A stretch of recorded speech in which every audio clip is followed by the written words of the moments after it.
ပရိသတ်ကြီးတို့ရေဒီတစ်ခါမှာတော့ပရိသတ်အသေးကျော်1980ပြည်လွန်နေတွေတော့ကဟောင်ကောင်ရဲ့နာမည်ကျော်မင်းသမီးတဦးဖြစ်ခဲ့တဲ့လမ်ကစ်ရင်ရဲ့ဝန်နေစရာစင်ကောင်ဖွေရဘွားဆက်ကြောင်းပြည်စုံကိုတင်ဆက်ပေးသွားမှာဖြစ်ပါတယ်။သူမရဲ့အနုပညာခီလန်နဲ့ပုဂ္ဂိုလ်ရေးဆိုင်ရာကြေကွဲဖွေရဖြစ်ပျက်တွေဟာကျမတို့အားလုံးအတွက်သင်ခန်းစာယူစရာတွေအများကြီးပါပဲ။1963ခုနှစ်မှာဟောင်ကောင်မှာမွေးဖွားခဲ့တဲ့လမ်ကစ်ရင်ဟာငယ်စဉ်ကတည်းကမိဘတွေရဲ့အချစ်ကိုပြေဝရရှိခဲ့တဲ့သမီးတစ်ယောက်ဖြစ်ပါတယ်။သူမဟာ1983ခုနှစ်မှာဖျော်ဖြေလောကထဲကိုစတင်ခြေချခဲ့ပြီးအစီအစဉ်တင်ဆက်သူတဦးအဖြစ်ရောမင်းသမီးတဦးအဖြစ်ပါအချိန်တိုတွင်နာမည်ကျော်ကြားလာခဲ့ပါတယ်။သူမရဲ့အလှပတဲ့ရုပ်ရည်ထူခြားတဲ့အနုပညာပါရမီတွေကြောင့်ပရိသတ်တွေရဲ့အသေးဆွဲဖြစ်လာခဲ့ပြီးအောင်မြင်မှုတွေကိုဇက်တိုက်ဆိုသလိုရရှိခဲ့ပါတယ်။သူမပါဝင်သရုပ်ဆောင်ခဲ့တဲ့ဇာတ်ကားတွေတင်ဆက်ခဲ့တဲ့အစီအစဉ်တွေတိုင်းဟာပရိသတ်တွေရဲ့နှလုံးသားကိုဖန်ဆနိုင်ခဲ့တာကြောင့်သူမရဲ့အနုပညာလမ်းကြောင်းဟာတဖြည်းဖြည်းတောက်ပလာခဲ့ပါတယ်။ဒီလိုအနုပညာလောကမှာအောင်မြင်မှုတွေအထွတ်ထရောက်နေချိန်မှာပဲလမ်ကစ်ရင်ရဲ့ဘဝကကံကြမ္မာရဲ့လေစာမှုကိုစတင်ခံစားလာရပါတယ်။သူမရဲ့ professional မဆန်တဲ့လုပ်ရက်တွေကြောင့်ဆိုရက်အခြေအမြစ်မရှိတဲ့ကောလာဟာလာတွေထွက်ပေါ်လာပြီးTVB ရုပ်သံလိုင်းကနေသူမရဲ့အနုပညာလုပ်ငန်းတွေကိုခဏတာရပ်ဆိုင်းခဲ့ပါတယ်။ဒါပေမဲ့လည်းဒီလိုမျိုး PR တွေနဲ့ရင်ဆိုင်ရပြီးတဲ့နောက်ပိုင်းမှာတော့သူမဟာအနုပညာလောကထဲကိုပြန်လည်ဝင်ရောက်လာခဲ့ပြီးအောင်မြင်မှုတွေထပ်မံရရှိခဲ့ပါသေးတယ်။အဲဒီလိုပြန်လည်အောင်မြင်လာတာမကြသေးခင်မှာပဲသူမရဲ့ဘဝဟာတဖြည်းဖြည်းမတည်မငြိမ်ဖြစ်လာခဲ့ပြီးအနုပညာလောကမှာကျင်လည်ရင်စိတ်ပိုင်းဆိုင်ရာ PR တွေကလည်းတစထက်တစများပြားလာခဲ့ပါတယ်။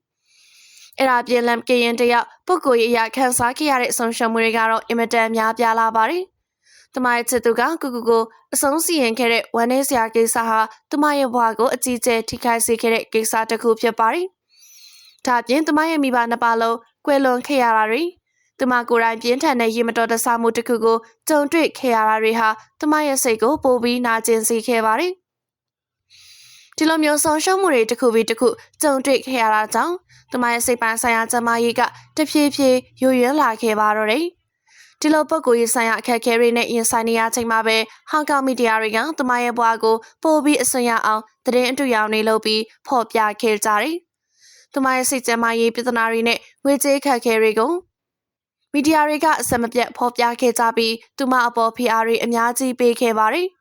မီဒီယာတွေရဲ့ PR ပေးမှုတွေအဆက်မပြတ်ဝေဖန်မှုတွေကြောင့်သူမဟာအိမ်တွင်းမဲ့အောင်နေပြီးအပြင်လောကနဲ့အဆက်အသွယ်ပြတ်တောက်လာခဲ့ပါတယ်။တကယ်တော့သူမဟာစိတ်ကြယောဂအတွက်ဆေးဝါးတွေတောက်သုံးနေခဲ့ရပေမယ့်မီဒီယာတွေဖော်ပြသလိုယူသွနေခြင်းမရှိဘူးလို့သူမကိုယ်တိုင်ညင်းဆိုခဲ့ပူပါတယ်။ဒါပေမဲ့သူမရဲ့ဖြေရှင်းချက်ကိုဘယ်သူမှနားဝင်ခြင်းမရှိဘဲသူမကိုယူနေတယ်လို့သတ်မှတ်ခဲ့ကြပါတယ်။အခုစရာမရှိရှာတော့တဲ့သူမရဲ့ဘဝဟာမီဒီယာတွေရဲ့လိုက်လံနှောက်ယှက်မှုနဲ့စိုက်ဘာဘူလီလုပ်တဲ့သူတွေရဲ့တားကောင်ဖြစ်ခဲ့ရတာဝမ်းနည်းစရာပဲဖြစ်ပါတယ်။2013ခုနှစ်ကအင်တာဗျူးတစ်ခုမှာတော့လမ်ကီရင်ဟာသူမရဲ့ဘဝမှာကြုံခဲ့ရတဲ့အဆိုးရွားဆုံးလျှို့ဝှက်ချက်ကိုထုတ်ဖော်ပြောကြားခဲ့ပါတယ်။သူမတသက်သရုပ်ဆောင်ဖြစ်စဉ်ကဟောင်ကောင်ရုပ်ရှင်လောကမှာဩဇာရှိတဲ့လူကြီးပိုင်းနှစ်ဦးရဲ့အလိုမတူပဲအတ္တမပြုခြင်းချင်းကိုခံခဲ့ရကြောင်းကိုထုတ်ဖော်ပြောဆိုခဲ့ပြီး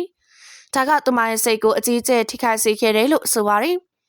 ဒီအဖြစ်ပြဟာသူမရဲ့စိတ်ပိုင်းဆိုင်ရာကိုနက်နက်ရှိုင်းရှိုင်းထိခိုက်ခဲ့ပြီးဘဝတစ်လျှောက်လုံးတရားတန်ချက်တွေနဲ့ရှင်သန်နေထိုင်ခဲ့ရတာဖြစ်ကြောင်းလည်းပြောပြခဲ့ပါတယ်။အဲဒီအချိန်မှာတော့သူမအနေထိုင်မတက်လို့အစော်ကားခံရတာဆိုပြီးဝေဖန်ပုတ်ချသူတွေကလည်းရှိနေစေဖြစ်ပါတယ်။အဲဒီအင်တာဗျူးပြီးချိန်မှာတော့လမ်ကင်ရင်တယောက်လူမြင်ကွင်းကပျောက်သွားပြန်ပါတယ်။နှစ်ကြာပြီးချိန်2015ခုနှစ်မှာပြုလုပ်ခဲ့တဲ့အင်တာဗျူးတစ်ခုမှာတော့ပြန်ပေါ်လာခဲ့ပြီးသူမကိုကြည်ရတာကျမ်းမာပြီးကောင်းမွန်တဲ့ပုံစံနဲ့အနာဂတ်အတွက်မျှော်လင့်ချက်တွေရှိနေပုံရပါတယ်။ဒါပေမဲ့ဝန်ထမ်းစရာကောင်းတာကတော့မီဒီယာတွေရဲ့အဆက်မပြတ်ဝေဖန်ထုံနှံမှုတွေနဲ့အွန်လိုင်းသုံးစွဲသူတွေရဲ့စိုက်ဘာဘူလီလုံးမှုတွေက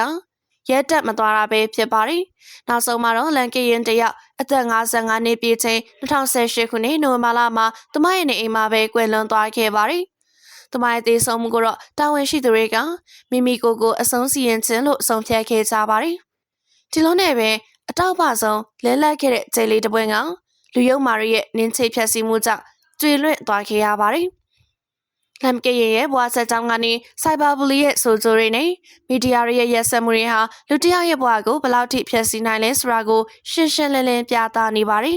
။သူမဟာရက်စက်ကြမ်းကြုတ်တဲ့နှိမ့်ဆက်ညင်ပန်မှုတွေနဲ့မီဒီယာရဲ့ဖိအားပေးမှုတွေရဲ့တားခေါက်တူဖြစ်ခဲ့ကောင် ဘဝကိုအရှုံးပေးပြီးအဆုံးသက်သွားခဲ့ရတာဝမ်းနည်းစရာကောင်းလာပါတယ်။ဒါကြောင့်မို့ဘွားရဲ့စိန်ခေါ်မှုတွေကိုရင်ဆိုင်ရမှာစာနာမှုနဲ့ကြံ့ကြံ့ခံနိုင်မှုဟာဘလောက်အရေးကြီးလဲဆိုတာကိုလည်းသူမရဲ့ဘဝနဲ့ယဉ်ပြီးသင်ခန်းစာပေးခဲ့ပါတယ်